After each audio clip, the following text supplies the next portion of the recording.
Inilah keyakinan kami, umat Tuhan yang Kau panggil, yang Kau pilih di dalam dunia yang saat ini sudah jatuh di dalam dosa dunia dengan berbagai pergumulannya, tetapi di dalam dunia yang kami yakin juga Tuhan hadir dan Tuhan membimbing menyertai setiap kami.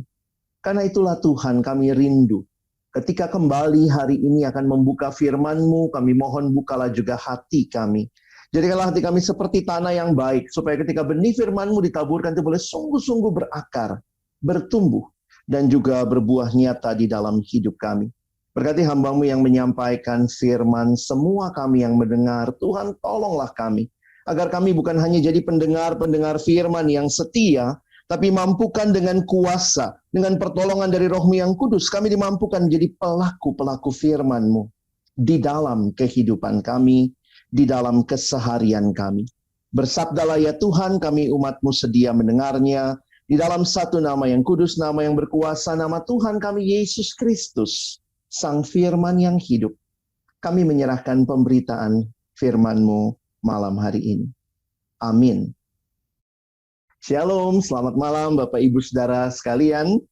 Saya pemandu saudara malam hari ini. Oke, sebentar ya. Saya akan memandu nih ya, agak panas di sini. Oke, jadi Bapak Ibu Saudara, lipat sedikit ya, biar kelihatan. Saya akan memandu perjalanan kita malam hari ini, waktu kita akan belajar kitab 1 Petrus.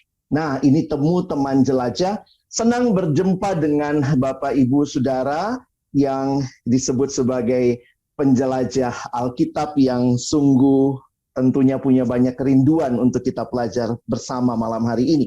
Saya akan mengajak kita melihat ya, sebagaimana Bapak Ibu yang sudah menerima materi atau buku, nah ini buku kita, teman jelajah 1 Petrus, maka saya berharap Bapak Ibu Saudara juga sudah ada yang menggunakannya.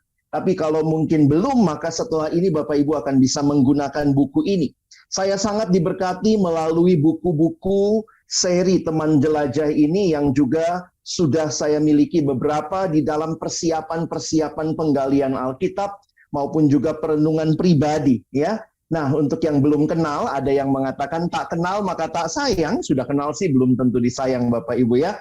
Saya sudah diperkenalkan tadi dengan singkat, silakan kalau Bapak Ibu Saudara ada yang ingin mengenal lebih jauh, silakan kita bisa bertegur sapa. Dan malam hari ini saya tidak akan berkhotbah secara detail ayat per ayat, saya akan menjadi pemandu Bapak Ibu Saudara sekalian. Ini istilah yang menarik, seperti kalau Bapak Ibu pernah ikut tur ya. Saya ingat satu waktu ikut tur, lalu kemudian ada pemandunya. Nah, ketika kami turun dari kendaraan, dia sudah kasih tahu, kita akan 3 jam di sini. Maka sebelum kami berpencar pada pergi ke tempat yang mereka pingin, maka kami di briefing dulu Bapak Ibu ya. Dikatakan saya akan jelaskan lebih dulu tentang tempat ini.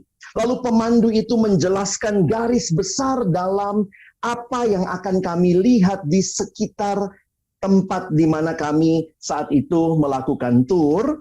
Dan kemudian dia mengatakan bahwa ada beberapa titik-titik penting ya, ada spot foto, ada tempat bersejarah, sehingga dia menjelaskan lebih dulu. Sesudah dia menjelaskan, maka kami diberikan kebebasan selama 3 jam itu untuk berkeliling dan nanti kumpul lagi, begitu ya. Nah, Bapak Ibu Saudara, saya adalah pemandu Bapak Ibu malam hari ini. Saya tidak akan menjelaskan detail semuanya, tetapi saya akan memberikan garis besar yang mendorong Bapak Ibu dalam penjelajahan pribadi ataupun bersama dengan rekan-rekan akan makin menikmati ya kitab 1 Petrus ini. Nah, karena itu malam hari ini mari kita mulai penjelajahan kita bersama-sama. Bapak Ibu Saudara, kitab 1 Petrus. Saya tidak tahu berapa banyak dari kita yang sudah pernah baca sampai selesai. Cuma 5 pasal Bapak Ibu Saudara. Tapi kitab ini menjadi kitab yang menarik untuk kita nanti perhatikan.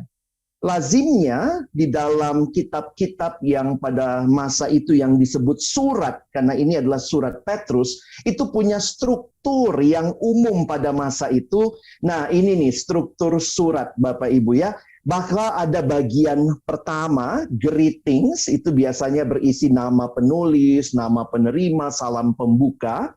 Lalu ada kemudian doa syukur atau harapan, itu yang disebut thanksgiving. Lalu ada isi surat, tubuh surat, yang disebut body, dan kemudian ada salam penutup dan berkat. Nah, biasanya ini struktur yang umum pada surat masa itu dalam surat-surat perjanjian baru. Agak beda dengan kita ya, karena kalau kita nama penulis malah yang paling akhir ya, tanda tangan paling akhir ya. Nah, kalau surat-surat pada masa itu dimulai justru dengan nama penulis. Jadi Bapak Ibu jangan salah bilang, wah Petrus ini sombong banget, naruh nama paling depan, saya aja paling akhir. Beda Bapak Ibu Saudara ya. Nah, maka perhatikan apa yang menjadi bagian yang menarik kalau kita lihat Alkitab tercetak kita. Nah, Alkitab yang diterbitkan LAI sudah menolong kita. Mari Bapak Ibu perhatikan sebentar ya. Ada bagian salam yang biasanya di awal sudah ada diberikan judul. Nanti lihat lagi di pasal 5 ada juga bagian salam penutup ya. Itu yang tadi kita lihat yang menjadi bagian di dalam struktur surat.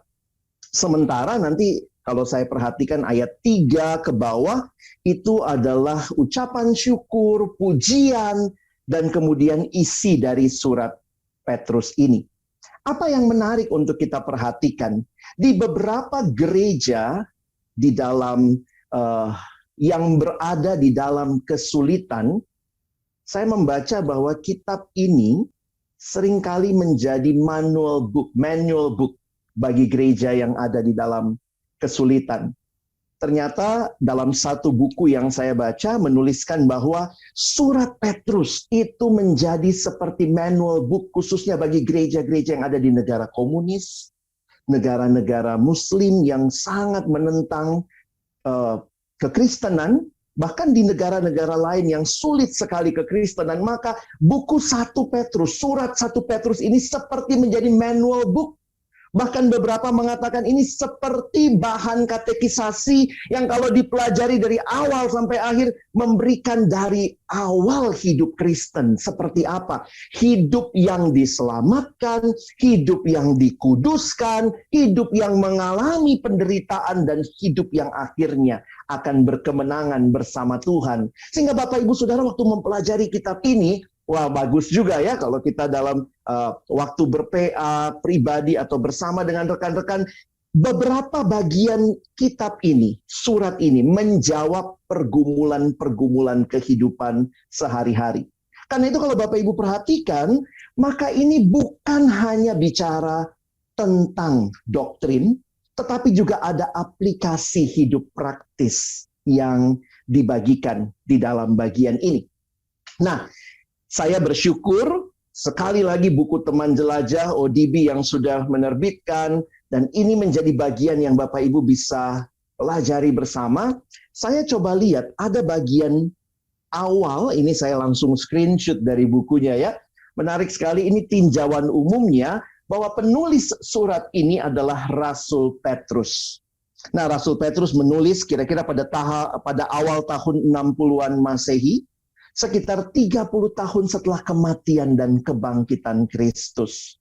Dan ia menyinggung, nah ini menarik, ia menyinggung tentang penganiayaan yang dihadapi jemaat penerima surat yang tersebar di berbagai penjuru Asia Kecil. Asia bukan hanya nama benua, itu adalah wilayah provinsi Romawi pada waktu itu. Sekarang itu di daerah Turki yang terdiri dari gabungan orang Yahudi maupun orang bukan Yahudi yang mengalami nampaknya penganiayaan. Nah, karena itulah kita melihat bagaimana surat Petrus ini menjadi surat yang meneguhkan. Perhatikan cara Petrus menyapa mereka. Saya selalu berusaha menyertakan bagian Alkitab dalam kotak yang putih Bapak Ibu sekalian, sehingga nanti bisa lihat ya, ini petanya. Tidak usah di screenshot, nanti slide-nya dibagikan ya. Jadi dengerin aja, nanti kalau nggak Bapak Ibu sambil gini screenshot gitu ya. Nah, kita perhatikan sama-sama. Petrus menyebutkan mereka orang-orang pendatang yang tersebar di Pontus, Galatia, Kapadokia, Asia Kecil, dan Bitinia. Nah, itu nama-nama wilayah yang ada. Bapak Ibu Saudara bisa memperhatikan. Nah, pada masa itu secara khusus, ada satu bagian yang menarik ya. Pada masa hidup Petrus, di bawah pemerintahan Kaisar Nero khususnya, banyak orang Kristen dianiaya dan diusir dari rumah mereka. Semua keterangan ini ada di dalam buku yang sangat luar biasa, yaitu buku Teman Jelajah 1 Petrus. Sesungguhnya kita semua sebagai warga negara surga tinggal di dunia, suatu tempat asing yang bukan rumah kita. Tidak heran salah satu terjemahan Alkitab bahkan menerjemahkannya begini ya, dari Petrus, Rasul Yesus Kristus kepada orang-orang Kristen bangsa Yahudi yang diusir dari Yerusalem dan tersebar di seluruh wilayah itu. Nah, apa yang mau disampaikan? Kalau kita pikir, Bapak Ibu coba pikir sebentar, kalau kita adalah pemimpin bagi jemaat yang tersebar dan mengalami penganiayaan, kira-kira kalau kita nulis surat tentang apa sih? Nah, itulah yang kita akan lihat apa yang Petrus sampaikan. Sebenarnya kita sudah dapat petunjuk di 1 Petrus 5-nya, ayat 12. Ya, di akhir surat Petrus dikatakan, untuk menasehati dan meyakinkan kamu bahwa ini adalah kasih karunia yang benar-benar dari Allah. Karena itu berdirilah dengan teguh di dalamnya. Jadi nanti Bapak Ibu bisa perhatikan ya, bahwa apa yang dituliskan dalam surat ini mengalir begitu rupa berbicara tentang kasih karunia Allah yang menjadi kekuatan bagi jemaat di dalam penderitaan. Petrus menuliskan surat ini, nampaknya kalau kita lihat ada kata Babylon di situ ya. Nah, para penafsir sepakat bahwa Babylon bukanlah Babel pada masa perjanjian lama, tetapi ini Babylon yang mungkin merujuk kepada Roma. Jadi Petrus sedang ada di Roma, dan di dalam menggunakan istilah Babylon ini dikaitkan dengan perjanjian lama di mana Babel atau Babylon melambangkan pertentangan terhadap kekuasaan Allah. Nah, pada masa Petrus hidup, kaisar-kaisar Romawi menganiaya umat Allah dan melawan Allah. Jadi memang kalau Bapak Ibu Saudara memperhatikan ada dua ancaman yang muncul. Sebenarnya yang pertama tuh ancaman dari luar ya, dari pihak orang-orang yang nggak suka dengan murid Kristus. Lucunya, mereka tidak disukai karena perilaku hidup mereka yang saleh. Bukan karena perilaku hidup yang nggak benar. Tapi justru karena perilaku hidup yang saleh. Aduh, kudus banget sih. Kita pernah digituin nggak? Kita belum dipendetakan, orang udah bilang, ih dasar pendeta. Gitu ya. Saya banyak melayani siswa mahasiswa. Banyak yang bilang, wah kak, saya nggak siap dikatakan sok kudus, sok suci. Saya bilang sama mereka, jangan merasa tertekan. Kalau kamu bilang kudus, suci, puji Tuhan, berarti itu adalah karakter yang muncul karena engkau sudah kenal Kristus. Ada ancaman dari luar, ada ancaman dari dalam. Ancaman dari dalam berupa ajaran sesat yang merusak iman orang percaya. Nah, Bapak Ibu Saudara nanti bisa perhatikan, kalau mau belajar lebih jauh, ancaman luar di surat 1 Petrus, ancaman dari dalam itu ada di surat 2 Petrus. Nah, hal yang menarik yang juga menjadi tema kita pada saat ini adalah ini ya. Saya matikan dulu annotate-nya ya, supaya kita tidak ada yang coret-coret dulu. Oke. Jadi baik Bapak Ibu sekalian, kita perhatikan ya lebih jauh lagi. Nah, mengapa kita harus bahagia dalam penderitaan? Ini tema kita malam hari ini. Bahagia, menderita itu gimana hubungannya? Nah, ini yang perlu kita ingat sama-sama. Apa yang menjadi bagian menarik untuk kita jawab malam hari ini? Saya ingin mengikuti struktur yang diberikan oleh pemandu yang menuliskan buku ini, yaitu Bapak David Birch ya. Karena itu saya mengambil apa yang Bapak Ibu nanti bisa perhatikan. Saya mengambil nah ini struktur dari 1 Petrus berdasarkan pemandu kita Bapak David Birch. Nah, Bapak Ibu perhatikan. mengapa kita harus bahagia dalam penderitaan? Kok kayaknya nggak logis, bahagia menderita, kok menderita bisa bahagia? Maka apa yang dibagikan dalam 4 bagian besar, Petrus menuliskan tentang, pertama, umat Allah yang diberkati, yang kedua umat Allah yang kudus, yang ketiga umat Allah yang lemah lembut, dan yang keempat umat Allah yang menanti. Nah, kita akan lihat satu persatu secara garis besar. Saya akan coba tunjukkan kepada Bapak Ibu sekalian, apa sih yang Petrus tunjukkan kepada orang-orang yang dia surati di dalam penderitaan mereka. Petrus menunjukkan kepada mereka, perhatikan judulnya, semua itu berkaitan dengan umat Allah yang diberkati. Kamu itu umat Allah yang diberkati. Kamu itu umat Allah yang kudus. Kamu itu umat Allah yang lemah lembut. Kamu itu umat Allah yang menanti. Berarti punya pengharapan. Nah, Bapak Ibu Saudara yang dikasihi Tuhan, penting sekali dalam situasi yang sulit. Petrus mengingatkan identitas kita sebagai umat Allah. Tentu identitas ini terkait dengan Allah yang berkarya dalam hidup kita. Tetapi mari kita ingat, pegang paspor masing-masing, pegang KTP masing-masing. Kita adalah umat Allah. Bapak Ibu Saudara, saya paling kesel tuh kalau nonton sinetron Indonesia ya. Kalau mau dipanjang-panjangin, tahu-tahu apa? Jatuh. Kebentur kepalanya, hilang ingatan. Pernah nonton yang begitu Bapak Ibu ya? Oh, tiba-tiba nanti dia lupa, saya siapa. Kadang saya mikir gini, kenapa nggak bawa KTP? Kalau dia bawa KTP kan dia langsung tahu gitu. Kalau saya siapa. Ini kamu, lihat nih KTP-mu ya. Identitas menjadi penting untuk mengingatkan kita bahwa kita adalah umat Allah. Dan ini menjadi bagian penting yang diingatkan di tengah situasi hidup yang sulit. Dan ini menjadi pengharapan yang luar biasa. 4 hal ini akan kita lihat satu persatu ya. Mari kita perhatikan yang pertama dulu. Kenapa kita harus bahagia dalam penderitaan? Karena kita adalah umat Allah yang diberkati, Bapak Ibu Saudara sekalian. Kemuliaan menanti umat pilihan Allah yang hidup sebagai pendatang.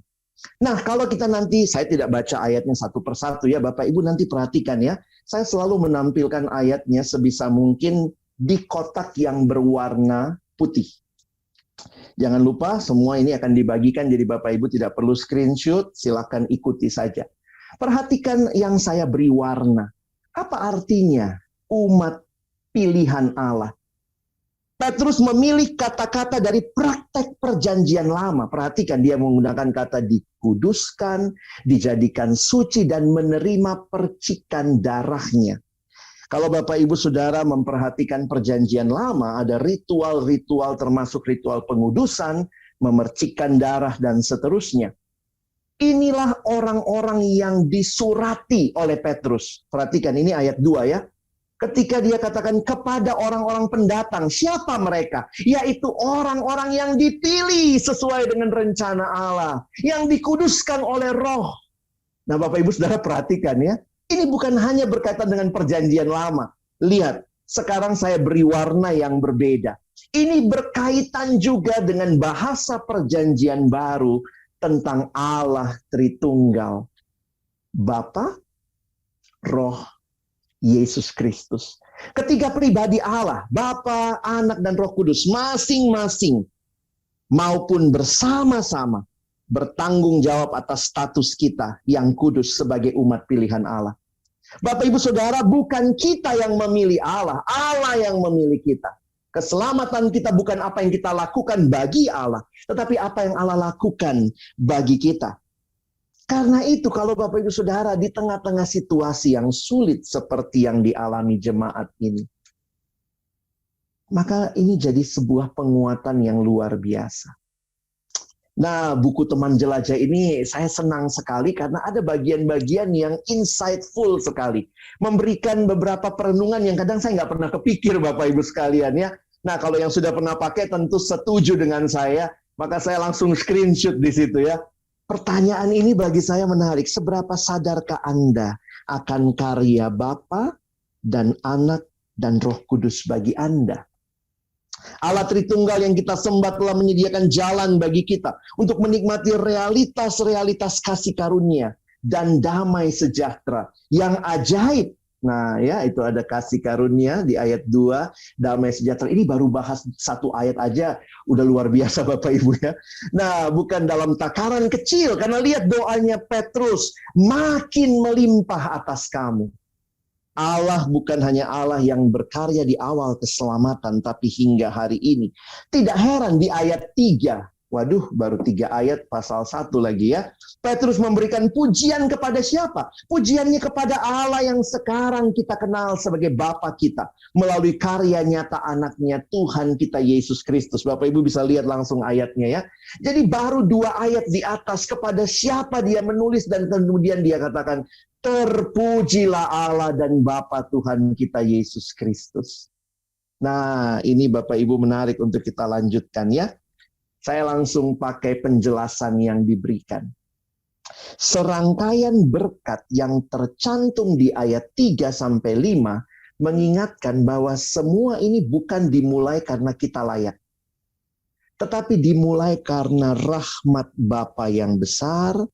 Karena rahmat itu Dia telah melahirkan kita kembali supaya kita menjadi anak-anak rohaninya yang merindukan zaman yang akan datang.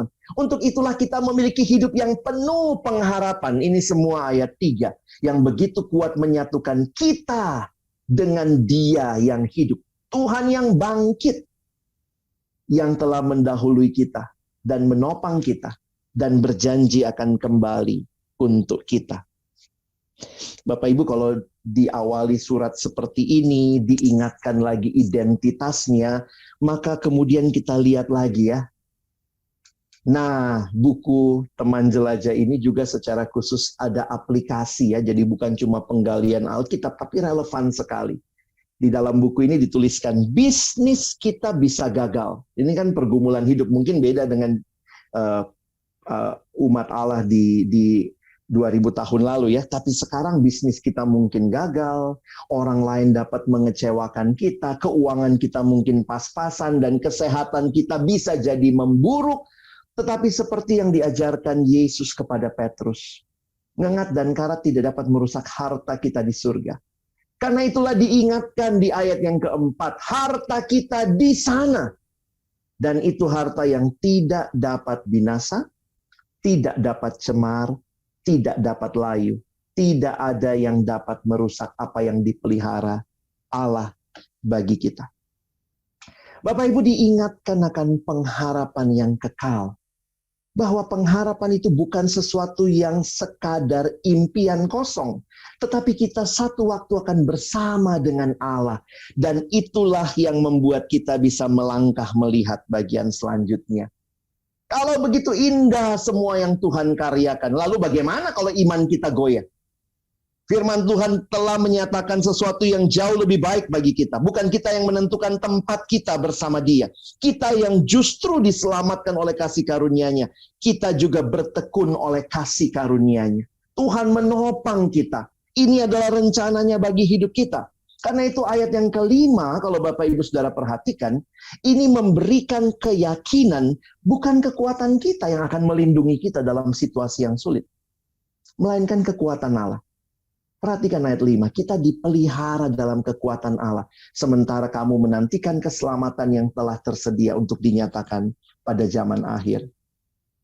Karena rahmat-Nya yang besar, karya penyelamatannya atas kita juga termasuk memelihara iman kita sampai Tuhan bawa kita pulang. Tidak heran. Bagian ini menunjukkan syukur Petrus ya. Makanya dia bilang, terpujilah Allah dan Bapa Tuhan kita. Ia tahu kemana akan pergi. Begitu juga setiap kita. Jika Anda percaya firman-Nya, saudara tahu kemana kita akan pergi. Kita akan bersama Tuhan selama-lamanya. Tidak heran ayat yang ke-6, nah ini sekitar tema kita ya Bapak Ibu sekalian. Sebagai orang yang bergembira karena belas kasihan, janji dan perlindungan Allah yang tidak layak diterima, orang-orang Kristen yang dipelihara oleh kekuatan Allah akan menumbuhkan ya. Saya memperhatikan hal yang menarik. Bukan berarti penderitaannya yang hilang. Seringkali penderitaan Tuhan tetap izinkan saudara dan saya alami, tetap sakit. Sakit ya sakit. Kecewa ya kecewa. Tetapi karena janji-janji Allah yang kita pelajari tadi, maka ini menumbuhkan ketabahan, keteguhan, kesetiaan di bawah tekanan dari berbagai pencobaan. Saudara, kita mungkin tergoda ya melihat penderitaan orang percaya sebagai sesuatu yang tidak bermakna. Tuhan, kenapa begini? Atau lebih parah dari itu, sebagai alasan untuk kita ragu, Tuhan masih sayang nggak sih sama kita? Namun Petrus justru menyingkapkan apa yang sudah Tuhan lakukan bagi kita sejak Dia memilih kita, dan menarik juga dia menunjukkan apa yang Allah sanggup karyakan melalui penderitaan tersebut. Maka Bapak Ibu Saudara perhatikan ya, ayat 7. Ini menyatakan penderitaan yang kita alami memungkinkan kita melihat apakah iman kita kepada Yesus murni ya. Ya, jadi penderitaan itu jadi kayak ujian juga buat kita. Nah, ini ada catatan insightful dari buku Teman Jelajah. Walaupun kita tidak perlu cari-cari penderitaan, kita juga tidak perlu takut pada penderitaan. Kita juga tidak perlu takut pada penderitaan. Menderita bagi Kristus memberi kita kesempatan yang penting. Wow, kesempatan. Dan terkadang juga menakutkan untuk apa? Untuk menunjukkan kesetiaan kita kepada Yesus. Dan membuktikan kepadanya bahwa kita mengasihi Dia. Saudara, satu kutipan dari pendeta Timothy Keller ya, Bapak Ibu silahkan kalau mau renungkan ini ya, dalam bahasa Inggris dikatakan begini, I am going to judge my circumstances by Jesus' love, not Jesus' love by my circumstances. Kadang-kadang kita berpikir, kalau saya alami ini, penderitaan ini, berarti Tuhan tidak mengasihi saya. No. Tuhan telah mengasihi kita, dan itu karyanya tuntas genap di Kalvari. Karena itu, jangan mengukur kasih Allah dari peristiwa hidup yang berubah-ubah. Tetapi justru lihatlah kasih Allah, dan ukurlah hidup saudara. Bahkan di dalam saat yang tersulit, Tuhan tetap mengasihi kita. Ini keyakinan yang pertama. Kita masuk yang kedua, Bapak Ibu sekalian ya. Bagian yang kedua, maka Rasul Petrus mengingatkan. Kalau tadi kamu adalah umat Allah yang diberkati, sekarang dia ingatkan bahwa kamu adalah umat Allah yang kudus, berarti kita semua. Kita orang Kristen di tengah dunia yang sedang mengamat-amati kita. Sadar apa tidak, dunia matanya lagi melihat nih ya kepada kita. Nah, di dalam bagian besar kedua dari suratnya, 1 Petrus, ini menarik sekali ya, Bapak David Birch, dia nggak cuma pas-pasin 30 hari ya, karena ini bukunya untuk 30 hari. Dia nggak cuma pas-pasin, saudara. Tapi setiap bagian yang saya suka, dipilih, dipotong dengan baik, dan kemudian disambungkan dengan baik, sehingga kita tidak kehilangan alur dari surat yang indah ini. Wah, makanya Bapak Ibu saya sangat bersyukur ya ketika bisa melihat bagian ini, dan nanti Bapak Ibu bisa juga mengalami seperti yang saya sharingkan. Nah, dalam bagian besar kedua dari suratnya, nah sekarang mulai dari pasal 1 ayat 13 sampai 2 ayat 10, Petrus menyoroti identitas kita sebagai umat yang kudus milik Allah. Di tengah-tengah dunia yang sementara memperhatikan gerak-gerik kita. Maka perhatikan, Petrus ingin kita menyadari jati diri kita yang sesungguhnya. Nah, untuk sadar, ingat loh siapa kamu. Maka dia bilang, siapkan akal budimu, pengharapanmu, kasih karunia, kamu adalah anak-anak. Nah, kalau Bapak Ibu mau tahu lebih dalam, apa sih Pak maksudnya? Nah, buku Teman Jelajah membahas ini semua ya. Maka di bagian yang saya cuplikan ini, saya screenshot ya Bapak Ibu, itu menariknya buku ini jelasin satu-satu tuh, akal budi, pengharapan, kasih karunia, kedatangan Yesus kembali. Maka Bapak Ibu bisa lihat ya. Nah, silahkan nanti yang sudah punya bukunya, ayo bisa dipelajari lebih jauh lagi, bagian per bagian. Jadi saya nggak jelaskan ya, karena kalau saya jelasin saya ngulang lagi. Bapak Ibu tinggal lihat aja tuh ya. Nanti di bagian selanjutnya, nah, yang saya suka tuh ada bagian renungkan juga. Nah, ini saya perbesar sedikit ya. Nah, ini muncul semua. Pengharapan, kasih karunia, anak-anak Allah itu dijelaskan membuat kita jadi menyadari. Dan saya kutip lagi kalimat ini. Kita bersyukur kepada Allah, Bapa kita yang kudus, yang menyingkapkan dosa kita, mengutus putranya untuk menebus utang dosa kita, dan menyambut setiap kita yang tersesat untuk kembali menjadi anak-anaknya. Karena itu, kalau Tuhan sudah begitu luar biasa, kita adalah anaknya, maka ya alih-alih kita terbius oleh ambisi dunia atau terkungkung oleh kekhawatiran, kita ingat, kita dipanggil untuk menjadi kudus. Jangan karena penderitaan ya kita jadi ikut nggak kudus, enggak ya. Bahkan di tengah penderitaan yang sulit, ingat kita dipanggil untuk menjadi kudus. Menjadi kudus seperti Bapa kita, berarti menyerupai Dia dalam kemurnian dan kebenciannya terhadap dosa. Nah Bapak Ibu kalau baca begini ya saya jelasinnya cepet ya. Tapi Bapak Ibu perlu tuh pelan-pelan, diam sebentar. Makanya menarik sekali buku ini ada bagian renungkan ya. Buku Teman Jelajah. Sehingga kalau Bapak Ibu perhatikan nanti bisa stop sebentar, merenungkan. Dan itu ada pertanyaan yang bisa kita jawab. Saya sering juga ya, maaf ya tulisan saya nggak bagus-bagus amat Bapak Ibu ya. Ya ini bisa jadi jurnal kita. Tadi dalam pembahasan, ya misalnya saya tulis begitu ya, ada bagian yang di situ bisa mengingatkan. Jadi setiap hari bisa menulis apa yang menjadi respon kita. Nah Bapak Ibu sekalian, sebagai anak-anak Allah, wah ini kalau kita lanjut lagi ya, apa yang perlu dibuang? Ternyata ada hal-hal buruk yang tidak sesuai dengan kekudusan. Nah ini kalau Bapak Ibu lihat di pasal 2 ayat 1, dikasih tahu ada 5 hal yang harus kita buang. Kejahatan, tipu muslihat, kemunafikan, kedengkian, fitnah. Apa penjelasannya? Baca buku Teman Jelajah, itu dijelasin satu-satu ya. Nah pada saat yang sama, kalau ada yang dibuang, tapi ada yang harus ditumbuhkan. Maka dikatakan milikilah kehausan seperti bayi yang baru lahir. Yang selalu ingin apa yang murni dan yang sehat. Nanti perhatikan kata ingin di situ, itu bicara passion. Bicara desire, deepest desire. Nah jika diikuti pesan sederhana ini sungguh akan mengubah hidup kita. Nah jadi kalau Bapak Ibu lanjutkan lagi nih, kemudian ada ayat yang terkenal ya. Kamulah bangsa terpilih, imamat yang rajani. Jadi kayaknya diingatkan terus-menerus. Kamu anak Allah, kamu pilihan Allah, kamu harus kudus. Maka di ayat yang selanjutnya, Petrus sudah bicara kan? Tentang orang-orang percaya hidup kudus sebab Allah kudus. Sekarang kita melihat gambaran besarnya. Apa gambarannya? Petrus memberikan penggambaran Allah sedang membangun sesuatu yang baru dengan Kristus sebagai batu penjuru. Yang pertama dan paling mendasar, Allah bukan sekadar membangun kembali Yerusalem dan baitnya, saudara. Dalam dunia ini, Allah ingin berdamai. Dia ingin berdiam, lebih intim dan menetap di dalam setiap kita. Karena itu, Petrus mengingatkan ya, ada 4 hal yang dapat kita pegang teguh. Dan masing-masing ini, nah dijelaskan lagi ya, itu ada di dalam perjanjian lama. Bapak Ibu, ini ungkapan perjanjian lama. 4 hal ini ya. Kamu bangsa yang terpilih.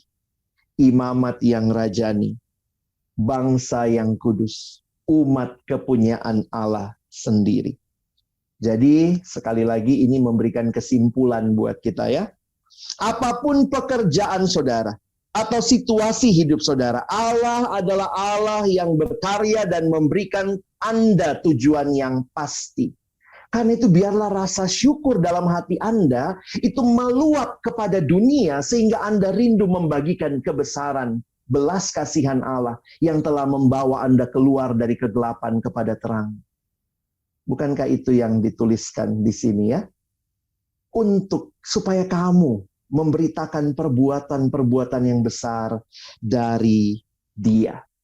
Nah, Bapak Ibu sekalian, setelah kita lihat itu tadi ya, tentang kekudusan, gambarannya kita sudah dapat, ini blok yang kedua. Setelah kita menyadari betapa sangat berartinya kita bagi Allah, karena kita adalah umat-Nya yang kudus, maka sekarang kita siap untuk hidup dengan penuh keberanian.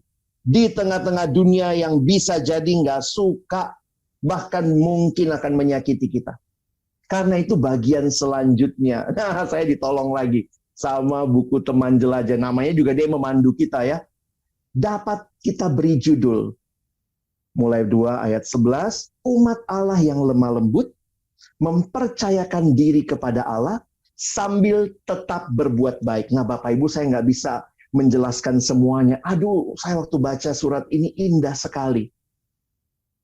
Di sini ada lemah lembutnya, jadi ini sebenarnya ada blok besar, lemah lembut, mempercayakan diri kepada Allah, sambil tetap berbuat baik. Nanti Bapak Ibu perhatikan, karena ini mencakup pasal 2, pasal 3, dan sampai pasal 4.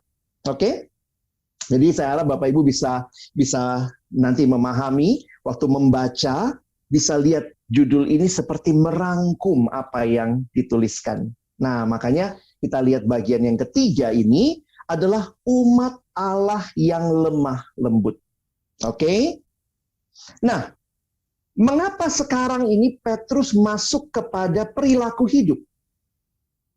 Kalau kamu memang sadar identitasmu, kamu tetap bisa bahagia di dalam kesulitan, ya tunjukkan lewat hidupmu dong ya.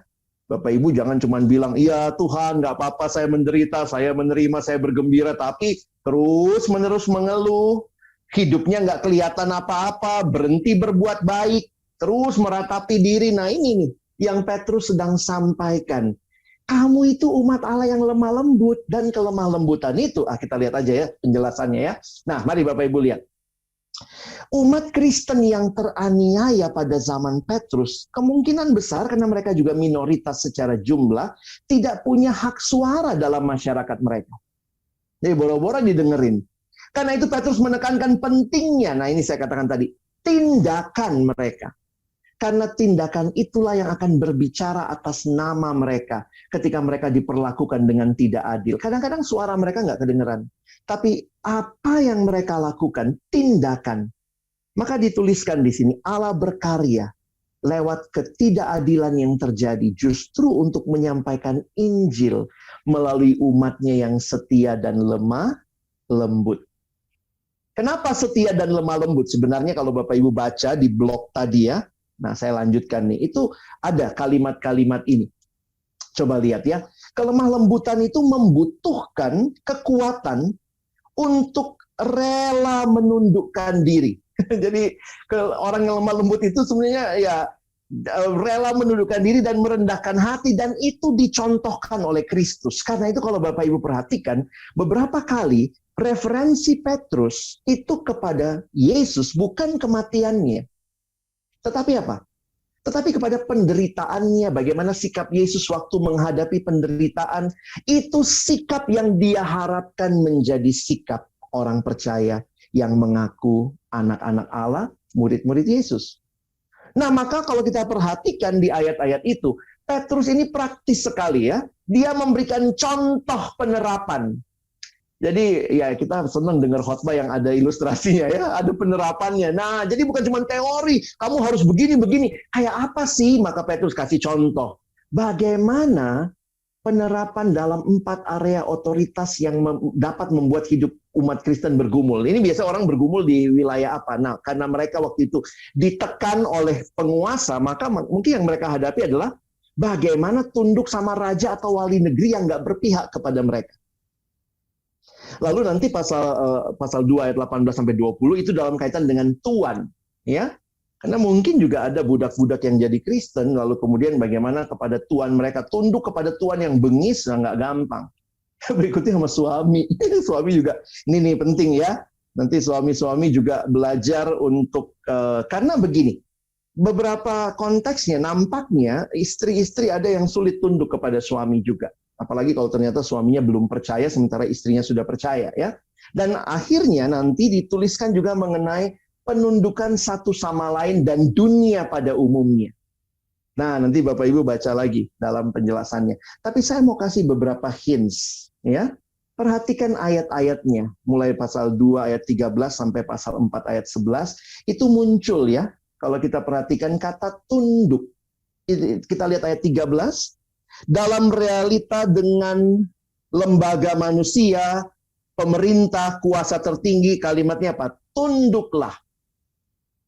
Ayat 18, hamba-hamba tunduklah kepada Tuanmu, bukan saja kepada yang baik dan peramah, tapi juga kepada yang bengis. Nah, nggak tahu nih sama bos kita di kantor masuk nggak ya, dia masuk yang mana nih ya? Oke, perhatikan pasal 3 ayat 1. Hai istri-istri, tanduklah suamimu. Begitu ayatnya? Enggak ya. Hai istri-istri, jangan tanduk, tunduk. Jangan salah baca. Tunduk kepada suamimu. Supaya jika ada di antara mereka yang tidak taat kepada firman, nah ini yang dituliskan, mungkin suami-suaminya belum percaya. Ya. Dan ayat 8, akhirnya hendaklah kamu semua seia sekata, berarti nggak berantem ya, saling tunduk ya, seperasaan, mengasihi saudara-saudara, penyayang dan rendah hati. Udah menderita, mbok ya, jangan bikin masalah di antara sesama teman begitu ya, sesama orang percaya. Dan kenapa ini mungkin? Kenapa ini semua mungkin? Tunduk-tunduk ini kok mungkin? Orang Kristen dapat menundukkan diri kepada sesamanya karena kita tahu bahwa pada akhirnya Allah saja yang sesungguhnya berdaulat atas segalanya. Bukan orang-orang yang memegang otoritas atau berkuasa atas kita. Kenapa saya ditindas kok masih bisa tunduk? Karena saya tahu bahwa ada Allah yang tidak tidur. Dia sungguh berdaulat. Cuma tunggu saatnya saja. Ya, nah itu Bapak Ibu, penderitaan Kristus lah yang menjadi inspirasi ya, bahwa sebagaimana Kristus waktu dia dicaci maki, dia tidak membuka mulutnya, itu yang disampaikan oleh Rasul Petrus. Jadi kalau Bapak Ibu perhatikan, saya lanjutkan lagi ya, Petrus sudah menjelaskan. Nah kita sekarang ke pasal 4 sedikit ya, saya nggak bisa bahas semua. Petrus sudah menjelaskan dalam bagian sebelumnya bahwa Yesus sendiri menderita dengan tidak adil. Nah ini bagian yang Bapak Ibu bisa baca tadi yang saya ceritakan ya. Yesus sendiri menderita dengan tidak adil dalam ketaatannya kepada Allah bahkan sampai mati. Dan sekarang, nah ini lihat ayat pertama ya, Petrus menasihati umat Allah untuk mempersenjatai diri mereka dengan pikiran yang sama. Supaya mereka juga dapat hidup dengan penuh kemenangan. Jadi Petrus kayak mau ngomong gini saudara ya, orang mungkin menghakimi kita secara tidak adil atas apa yang tidak mereka sukai tentang kita sekarang, tetapi Allah akan menyelamatkan kita sama seperti Dia menyelamatkan mereka yang dahulu telah berpulang kepada Dia. Jadi Petrus kayak mau bilang, please bertahanlah, sabar gitu ya. Nah, sehingga kalau Bapak Ibu nanti lanjutkan, ayat-ayat ini indah sekali ya. Saya kasih pertanyaan begini, ini refleksi kita. Bagaimana dapat terus bersemangat untuk mengakhiri pertandingan yang baik? Bagaimana bisa terus bersemangat mengakhiri pertandingan yang baik? 1 Petrus 4 ayat 7. Petrus kembali mendorong perlunya penguasaan diri, perlunya ketenangan, supaya bisa berdoa. Kalau komplain terus ya pasti susah berdoa ya. Kalau terus mau melawan akan sulit. Tentunya ada cara yang lain, tapi dalam situasi yang sulit ini, percaya kepada Allah dan tunduk jadi bagian yang diingatkan. Dan apalagi yang Petrus ingatkan? Nah ini menarik ya. Petrus juga tidak ingin, Bapak Ibu Saudara, ya, kita melewatkan hal yang terpenting. Makanya muncul di ayat 8. Tetapi yang terutama, ya, setelah tenangkan diri, ya, ini tips-tips kalau menghadapi pergumulan ya. Tenangkan diri, kuasai diri supaya bisa berdoa. Lalu terutama, kasihilah sungguh-sungguh seorang akan yang lain. Kadang-kadang penderitaan itu bikin kita self-centered. Kayaknya cuma kita yang paling menderita, sehingga boro-boro mau melayani, udah nggak mau ke gereja, udah nggak mau peduli sama orang lain. Maunya dia yang dibantu, bukan memberi bantuan. Lalu bagaimana mengasihi orang lebih sungguh? Kayak apa sih? Nah ini yang saya bilang tadi, surat ini praktis Bapak Ibu Saudara. Perhatikan ayat 10-nya. Bagaimana caranya mengasihi orang lain dengan sungguh? Petrus mengarahkan kita untuk fokus dengan melayani satu sama lain. Itu wujud mengasihi. Makanya ayat 9 nyambung sama ayat 10. Ya. Nah, ayat 8, 9, 10. Mari kita melayani, mari kita beri tumpangan. Waktu itu kan nggak banyak hotel Bapak Ibu ya, sehingga perlu juga untuk saling memberi tumpangan. Maka perhatikan jika ada yang berbicara, baiklah berbicara sebagai orang yang menyampaikan firman Allah. Di dalam komunitas tetap terjadi saling melayani. Jadi apa sih yang Petrus maksudkan? Ya, ini yang Petrus maksud ya. Bapak David Birch mengatakan, maksud Petrus, marilah kita mengasihi satu sama lain dengan cara melayani. Itu caranya mengasihi. Kita pun dapat melayani hanya karena Allah telah terlebih dahulu mengasihi kita. Pelayanan yang penuh kasih dan kerendahan hati ini memuliakan Allah. Supaya apa? Itu ayat 11. Ya, lihat indah sekali. Supaya Allah dimuliakan dalam segala sesuatu karena Yesus Kristus ialah yang empunya kemuliaan dan kuasa sampai selama-lamanya. Amin. Oke, bagian terakhir, Bapak Ibu ya. Kita makin menjelajah jauh. Mengapa kita bahagia dalam penderitaan? Karena kita umat Allah yang diberkati, karena kita adalah umat Allah yang kudus, dan umat Allah yang tetap dipanggil lemah lembut, melakukan kebaikan di tengah-tengah situasi yang sulit. Karena itu jadi cara Tuhan membawa kita juga jadi berkat buat orang lain.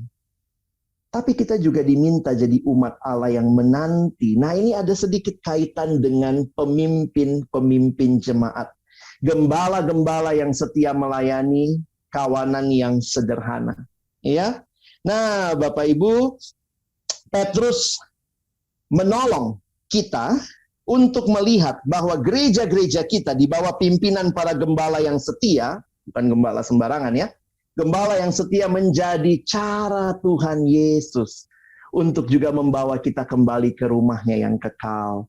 Bapak Ibu, kadang kita pikir ngapain sih ada pendeta, ada orang-orang yang memimpin kita. Itu adalah anugerah Tuhan juga menolong di dalam penderitaan untuk membawa kita akhirnya tetap beriman dan sampai ke rumah Bapa yang kekal.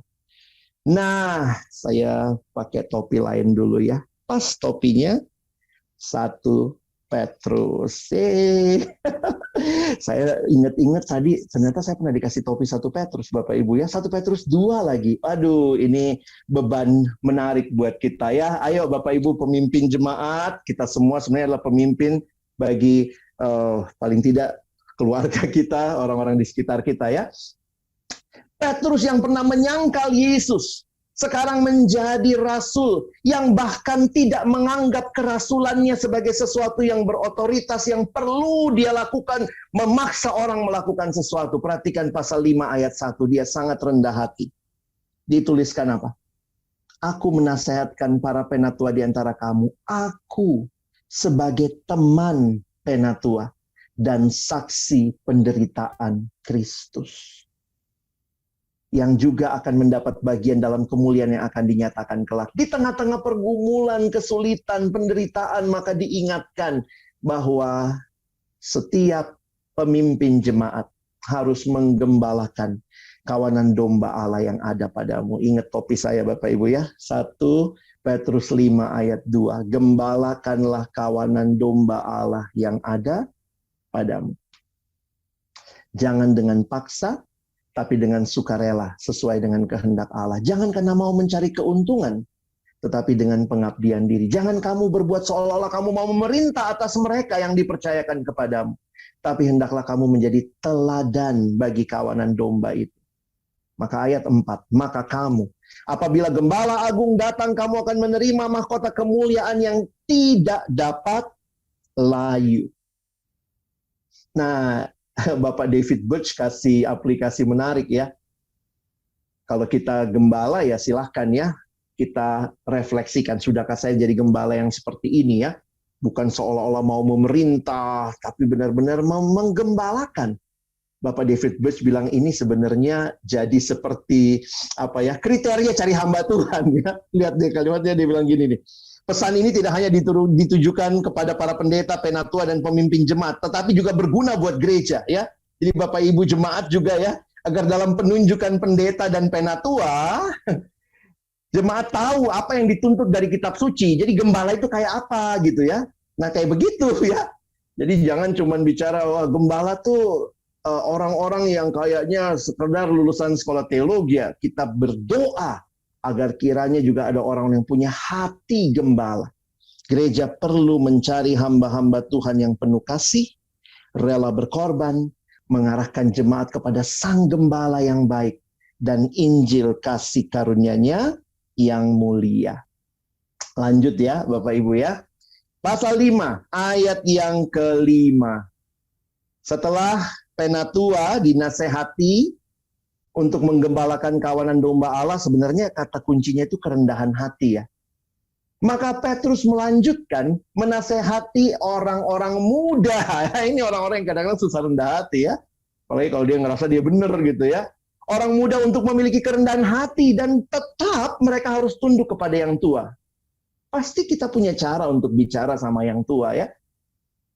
Bukan berarti hamba Tuhan nggak bisa salah. Tetapi sebelum kita bicara lebih jauh, apakah kita memiliki kerendahan hati? Kerendahan hati untuk mengoreksi, memberi masukan, bukan untuk menjatuhkan. Itu bukan kerendahan hati. Itu adalah kecongkakan, karena itu diingatkan. Menolak rendah hati berarti memilih sikap congkak. Dan Allah tidak berkenan atas kecongkakan itu. Ya. Nah, setelah mengingatkan jemaat, hamba-hamba Tuhan, pemimpin jemaat, maka Petrus sekarang ingatkan siapa? Ingatkan seluruh jemaat. Diingatkan apa? Waspada, kuasai diri. Dan ini menjadi satu realita yang sangat umum ketika kita melihat bahwa apa yang terjadi ini bukan sekadar yang kelihatan manusia lawan manusia, tetapi di balik ini ada si iblis yang tidak senang kepada Allah dan umat Allah. Tidak senang rencana Allah tergenapi. Karena itu diingatkan ya, kalau kita perhatikan dalam kitab 1 Petrus, itu beberapa kali muncul diingatkan akan beberapa hal ya. Ayat 13, waspadalah tadi ya. Ayat 7, pasal 4 ayat 7, kuasailah dirimu, jadilah tenang. Nah pasal 5 ayat 8 ini, sadarlah dan berjaga-jagalah. Bukan karena mereka nggak tahu, tapi tahu dengan sadar itu dua hal yang harus kita lihat berbarengan. Ya saya tahu nih, ada iblis, tapi saya sadar dan saya jaga-jaga. Itu sebuah respon terhadap apa yang saya tahu. Memang iblis ini punya keterbatasan karena dia tidak bisa dalam arti Allah sudah menang, iblis tidak punya kuasa yang mutlak, tetapi dia ada berjalan di sekeliling seperti singa. Perhatikan penjelasan Bapak David Birch. Dia mengatakan, iblis si penggoda dan penipu menginginkan kita jatuh. Udah penderitaan, jatuh pula gitu ya, makin gak seperti Yesus. Iblis berjalan keliling seperti singa yang mengaum-ngaum untuk mencari korban yang mudah ditangkapnya. Kita tidak perlu takut kepada iblis karena kuasanya dibatasi Allah, Bapak Ibu sekalian. Tapi juga dengan demikian kita harus sungguh-sungguh melawannya dengan berpegang teguh pada Yesus. Sekalipun di tengah-tengah kekuatan roh, tekanan sosial yang menentang kita, mengakibatkan penderitaan yang berat. Tapi Petrus menutup bagian ini ya. Ini bagian yang menutup sebelum salam penutup tadi ya. Bapak Ibu lihat, Petrus menutup bagian pasal 5 dengan gambaran limpah ruah tentang Allah sumber segala kasih karunia. Bapak Ibu ingat, kitab ini dimulai dengan Allah yang berkasih karunia kepada kita. Allah yang memanggil kita. Dia berkasih karunia kita bisa selamat. Allah yang di dalam penderitaan kita memberikan kasih karunia makin melimpah. Dan di akhir, ini biasa dipakai berkat di gereja ya. Bapak Ibu pernah dengar berkat ini, tapi pendetanya biasanya hilangkan penderitaannya ya. Ayat 10 kan. Bapak Ibu pulanglah dalam damai sejahtera. Dan Allah sumber segala kasih karunia yang telah memanggil kamu dalam Kristus kepada kemuliaan yang kekal akan melengkapi, meneguhkan dan menguatkan, mengokohkan kamu. Terus dipotong tuh di korting ya. Ialah yang mempunyai kuasa sampai selama-lamanya. Padahal kalau jemaat tahu ayat ini tentang penderitaan. Kita bukan dikuatkan, dikokohkan supaya makin rajin berdosa ya. Tapi di tengah situasi penderitaan yang sulit, maka Allah berjanji dia sumber kasih karunia. Dan rencananya bagi gerejanya yang berada di bawah tekanan yang sulit, Allah tetap hadir. Jadi beberapa penulis mengatakan, atau penafsir mengatakan ayat kunci surat 1 Petrus ini. Pasal 5 ayat 10 dan 11. Wah, sehingga ayat 12 yang tadi kita udah baca ya. Jadi Bapak Ibu bisa ngerti ayat ini ya. Kalau kadang-kadang kita langsung baca pasal 5 ayat 12, untuk menasehati dan meyakinkan kamu bahwa ini adalah kasih karunia yang benar-benar dari Allah. Bagaimana bisa sampai ke nasihat ini? Karena sebenarnya ada penderitaan. Makanya penutupnya, berdirilah dengan teguh di dalamnya. Sedikit keterangan, ayat 13, Petrus secara khusus menyebut nama Markus, Bapak Ibu ya. Ini adalah penulis Injil Markus, yang pada waktu itu mungkin bersama dengan dia di Roma. Tampaknya Markus belajar banyak ya tentang kehidupan Yesus dari Petrus. Makanya para penafsir Alkitab mengatakan Petrus mendiktekan, lalu Markus menulis Injil dari apa yang Petrus diktekan. Nah, pada masa itu ternyata biasanya ada yang menulis surat. Ya, makanya ada yang mengatakan di sini nampaknya kalau lihat ayat 12 tadi ya, mungkin Petrus mendikte, lalu yang menulis adalah Silvanus. Bapak Ibu lihat, dengan perantaraan Silvanus yang kuanggap sebagai seorang saudara yang dapat dipercaya, aku menulis dengan singkat kepada kamu. Jadi mungkin Petrus minta Silvanus yang menulis ya. Dan kita lihat ayat terakhir. Sebagaimana salam pembuka, maka salam penutup juga, itu intinya bukan intinya ya, pesannya itu atau isinya kaitannya dengan damai sejahtera juga. Berilah salam seorang kepada yang lain dengan cium yang kudus. Itu cara mereka mengekspresikan kasih pada waktu itu. Damai sejahtera menyertai kamu sekalian yang berada dalam Kristus. Ucapan terakhir dari Petrus sekali lagi menasihatkan orang-orang Kristen untuk saling mengasihi.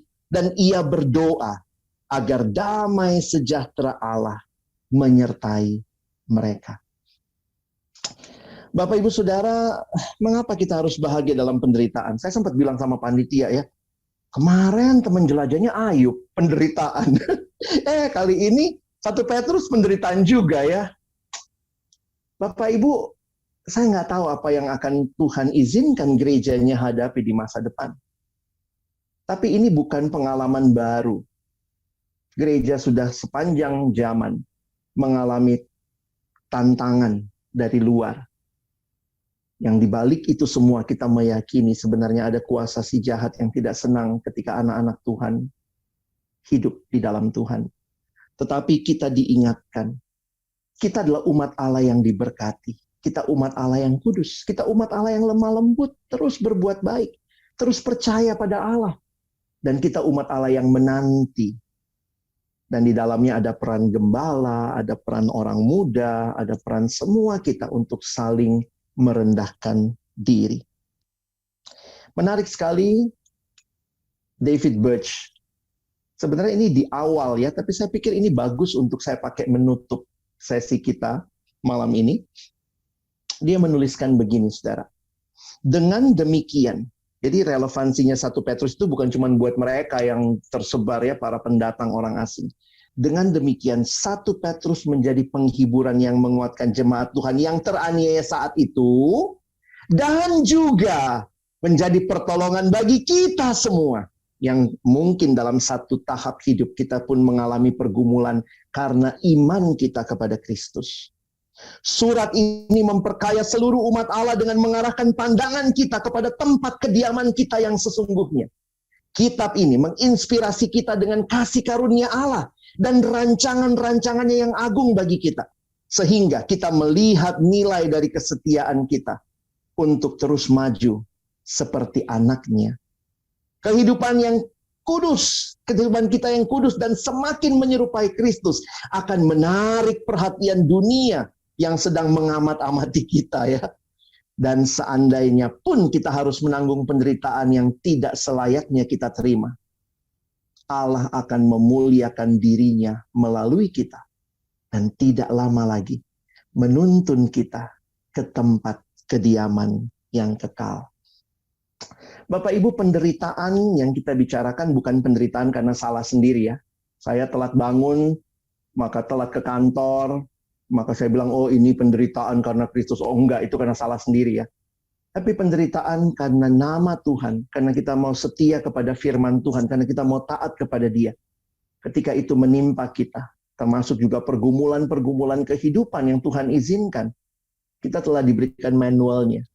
Ingat siapa kita. Ingat siapa Bapa kita. Sehingga bagaimana orang Kristen dalam pergumulan, kesulitan, kehidupan. Saya melihat dunia menawarkan kalau punya pergumulan ya ini.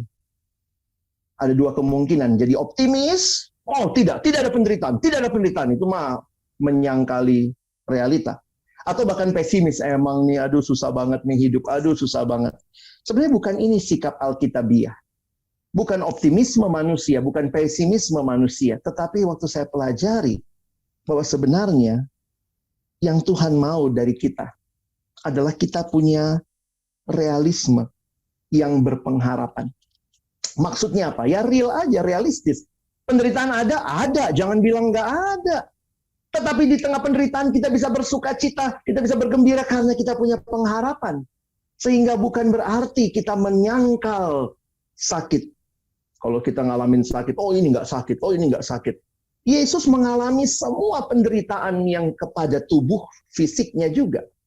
Tapi kita punya pengharapan bahwa Tuhan hadir, menyertai, dan Dia yang memberikan kekuatan kepada kita.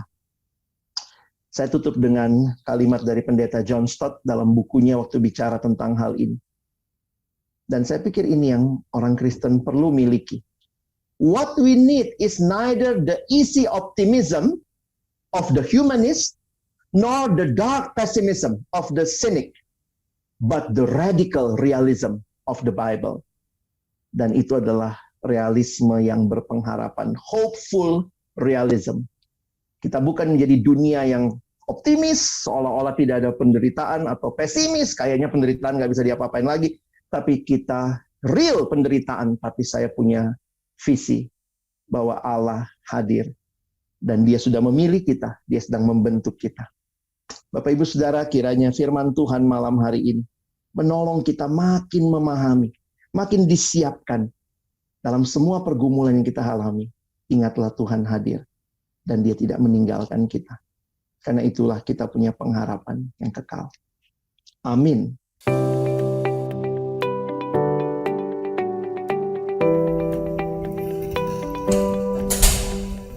Hai San. Nih Lagi nungguin anak-anak juga ya? iya sama kita, masih 1 jam lagi. Masih lama. Ingat nggak zaman waktu kita KTB di kampus dulu? Ingat dong. Kayaknya kita kalau baca firman Tuhan seru banget ya. Saat teduh tiap hari dan rasanya kita nggak mau selesai Nggak mau gitu. selesai, betul. Jujur nih, sekarang kok rasanya membaca firman Tuhan secara teratur itu jadi mahal banget. Iya sih San, sebagai ibu rumah tangga, kita tuh sebenarnya wajib loh untuk terus memberi makan rohani kita. Nah, ibu pendetaku juga bilang begitu. Aku coba sih tekun, pelan-pelan, diulang-ulang. Kadang ya disempet-sempetin. Ya kadang technically aku suka coba 1 pasal dulu. Kalau nggak keburu ya beberapa ayat. Habis itu aku renungkan apa yang aku baca itu. Tapi kadang aku nggak ngerti. Luar biasa sekali tekadmu. Di tengah segala kesibukan, kamu masih mau berusaha untuk baca firman Tuhan. Nah, aku lagi ngebayangin ya, kalau ada seseorang di samping kita yang bisa menjelaskan bagian-bagian yang kita tidak mengerti itu, pasti menolong banget ya. Betul. Kayak dulu KTB kita lah, Kak Lucy, pemimpin Kak kita. Lucy, benar. Dengan hebatnya dia bisa menjelaskan Betul. bagian-bagian kita nggak ngerti. Terus dia suka memancing kita dengan pertanyaan-pertanyaan yang membuat kita berpikir lebih kritis. Benar tuh. Sekarang mau gimana coba? Oh iya, aku lupa kasih tahu kamu. Sebulan yang lalu aku tuh nemu 1 buku pendalaman Alkitab yang bagus banget. Iya, nih bukunya. Teman Jelajah. Bukunya tuh simpel, bahasanya sederhana, tapi isinya tuh dalam banget. Kita tuh diajak menjelajahi 1 kitab dalam Alkitab secara berurutan selama 40 hari, San. Setiap hari? Iya. Terus porsi pembagian firman Tuhannya setiap hari itu pas untuk kita baca dan kita renungkan. Jadi kita bisa lebih konsentrasi dan nggak cepet lupa, San. Terus ada cerita tentang latar belakang dari setiap kisah di dalam Alkitab itu. Juga catatan-catatan penting yang perlu kita cermati dalam firman Tuhan itu. Lalu ada juga nih pertanyaan-pertanyaan reflektif yang memancing kita untuk berpikir tentang firman Tuhan itu. Terus Setelah pakai buku ini San, aku menyimpulkan bahwa firman Tuhan itu benar-benar sesuatu yang relevan dengan hidup kita dan menginspirasi kita untuk benar-benar jadi pelaku firman. wah, bagus banget. Coba deh lihat deh bukunya. Beneran keren deh. Aku sudah pakai buku ini sejak bulan lalu. Penulisnya orang yang benar-benar mendalami kitab ini dengan benar. Iya. Jadi kita benar-benar ditolong untuk mengerti dan menerapkan perenungan ini. Terus nih ya, ada jurnal yang bisa kita isi dengan insight yang kita dapat setiap hari. Dengan pakai teman jelajah, aku jadi bisa PA pribadi setiap hari, San. Aku biasa pakai setengah jam aja waktu anak-anak sekolah. Nah, dalam setengah jam itu aku bisa dapat banyak banget. Sejak pakai buku ini aku jadi merasa mengerti isi Alkitab. Dan firman Tuhan itu jadi rasanya tuh kaya banget. Wow, aku excited banget. Mau dong buku ini? Nah, aku mendapatkannya waktu mengikuti temu teman jelajah yang diadakan rutin oleh ODB. Jadi, kalau kamu mendaftar, kamu akan mendapatkan judul terbaru buku teman jelajah ini. Kita ajak teman-teman KTB kita dulu. Kita KTB lagi pakai buku ini. Pengalaman kami mungkin sama dengan yang Anda hadapi. Teman jelajah jadi buku panduan yang pas buat kita-kita yang rindu PA pribadi setiap hari. Bisa juga untuk PA kelompok loh. Yuk, sama-sama kita alami hikmat Tuhan yang mengubahkan.